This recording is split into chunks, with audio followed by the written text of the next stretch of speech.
Hi, and welcome to this week's video blog on Some Assembly Required. Today we're going to talk about 5 parenting hacks, 5 ways to make raising kids more enjoyable and less stressful. Now, these are going to be in no particular order. One's not more important than the rest. And as I always tell my clients and my readers, these are ideas for you. You kind of take these and you make them your own. You don't have to follow them perfectly, but they will make your parenting more calm, more confident, more enjoyable with your kids because we want to have fun with our kids. The first thing I'm going to talk about is develop a parental vision. And this basically means is that we're parenting with the long term in mind. Too often we make parenting decisions or we relate to our kids for the here and now. Now, there's some truth to that. We do have to parent in the here and now. We do have to make sure that we're taking care of what happened right in front of us. But too often, we don't parent with the future in mind. So having a parental vision can help us with that. Basically, you think, how would you describe your child when he or she reaches age 30? How you answer that question tells you a lot about your parenting vision for your children. So I want you to think about it. Think about each of your kids and think, how do I want them to be when they're 30 years old? I almost guarantee that not one of you listening to me is going to say, oh, I hope that they graduate at the top of their high school or college class. I hope that they have attended an Ivy League school. I hope that they play a professional sport. I hope that they have a fancy job and fancy house and high-paying job. Most of us are not going to want that. We're going to list things like, I want them to be honest. I want them to be hardworking. I want them to be responsible, respectful, resourceful. We want them to be loving, godly, truthful. All these are characteristics. These are character traits, not achievements. So I encourage you to write down 4 or 5 things for each child. I've done this with my kids. I want my kids to be hardworking. I want them to be honest. I want them to be good citizens. And I want them to be kind. So I keep those in mind as I parent them when they're 9 and 11 and 13 and 15. So if my 11-year-old, for example, has a problem with telling the truth and I want them to be honest, I'm going to address that with the future in mind, knowing that I am not addressing an 11-year-old. I am addressing a child who's growing into an adult. When we have a clear vision for our children, our parenting decisions will be easier. Taking the long view will help your kids in the short view. So get with your spouse and write these down. And this is going to help you as you see your child not doing chores. You're going to think, I want hardworking. You need to work hard on that. You see them being mean to their sibling, you're going to say, you know, kindness. I want you to have a kind heart, so we're going to work on that. If you miss the center of our parenting vision, we're just going to be shooting, you know, if you think about your parental vision as the center of an archery target, if you're aiming for that center, you're going to hit it more often than not. However, if you're just aiming at any old spot on it, you may hit, you may not, but you're not going to be as focused. And so your parenting is going to be all over the map. So what is your vision? Develop a parental vision. That's one parenting hack that I almost guarantee will transform your parenting. Parenting hack number 2 is to raise our kids with open hands. Encourage independence, in other words. When our children are little, we hold tightly to their hands when they cross the street. How many of us start to let go? Too many times we keep holding on. We grab them and we bring them back to us and we hold on way too tight. We need to let the child solve his own problems first before stepping in immediately. We do this by refraining from doing what the child is capable of doing.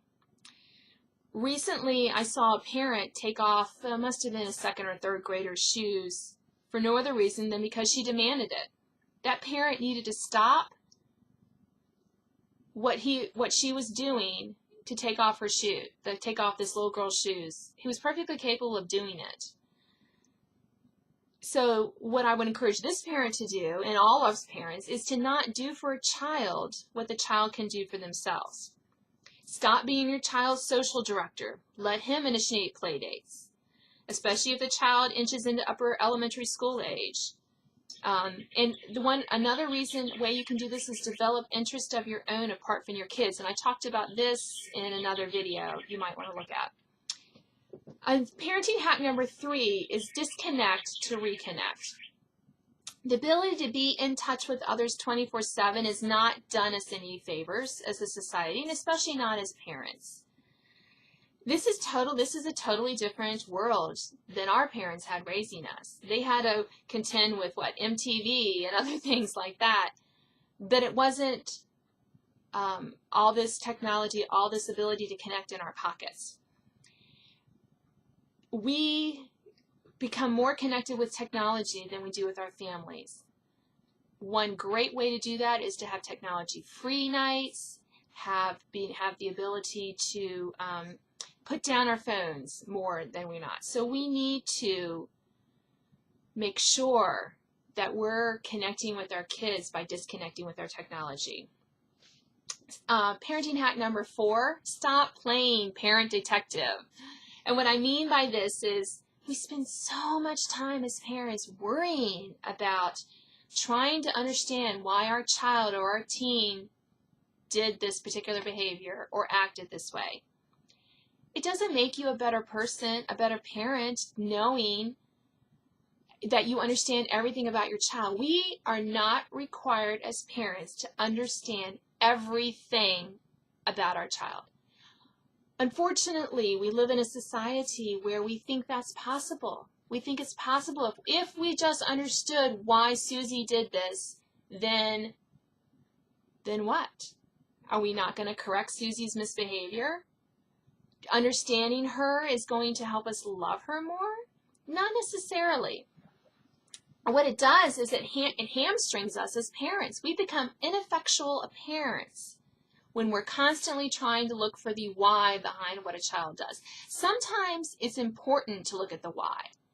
A child is constantly not doing well in school. Well, we probably need to look a little bit beyond the child's behavior. Yes, there may be some detective work there, but that's not our detective work. That we're going to get specialists to help with that, right? We're going to try to figure out if there's an underlying, if our child is sick, we're not sitting there going, I wonder why they're sick. I wonder why they have a fever. We may do a little bit of that, but on day 5, we're like, yeah, we're going to go take them to the doctor now. So there's a time when we kind of realize we need outside help. That's not what I'm talking about. I'm talking about everyday stuff. Why did one of my children walk down the hallway with her tongue out, licking the wall? I don't know. I didn't bother to find out. I just said, stop licking the wall. That's the kind of thing I'm talking about. Why does your toddler why does your 10-year-old throw a tantrum in the middle of the grocery store? I don't know. Could have been he didn't have enough sleep. Could be that he didn't get his way. That doesn't matter. Let's just correct it and move on. So we need to point out heart issues. We need to talk about that and help our kids with that, but we also we spend way too much time on the minutia of the why. And the 5th parenting hack I want to give you is use alpha speech. Moms especially, we use way too many words. We're talking, when really we need to keep it simple. Because the more we talk, the more we open it up for pushback. One of my kids tried to do this the other day. He wanted to watch a movie. It was PG-13, and he's nowhere near 13. And I know that's not a hard and fast rule, but for this particular child, he's very sensitive to images. And so we're very careful about what we show him because he has had nightmares because he's watched something that we thought was not going to bother him, even a PG movie, and it did. So we're very sensitive to that, and he doesn't understand that. So he kept bugging me. Mom, I really want to watch that. I'm like, no. And I had run. I said, look, I've told you. And I didn't tell him in a lot of explanations because he wasn't wanting to listen. But we often fall into that trap, don't we? We over-explain ourselves. Hey, I need you guys to pick up in here because I'm having Bible study come over tomorrow, and I need this room clean. I should have said, pick up your toys now. That's all they need to know. We offer way too many explanations, and that opens the door to pushback. And what we're really getting, when we get engaged in that, what we want to hear, and what we're never going to hear from any child, is, gee, Mom, when you put it that way, I agree with you. No, they're never going to say that. So we need to stop trying to explain ourselves so that they will save us. By using alpha speech, you'll cut down on arguments with your children immensely. So to recap, my five parenting hacks: develop a parenting vision, number 1. Number 2, encourage independence in your children. Number 3, disconnect to reconnect. You need to keep that connection with your family, not your technology. Stop playing parent detective and use alpha speech. I hope you've enjoyed this video version of Some Assembly Required, and I hope you'll come and join me next Friday when I'll have a new video. Thank you.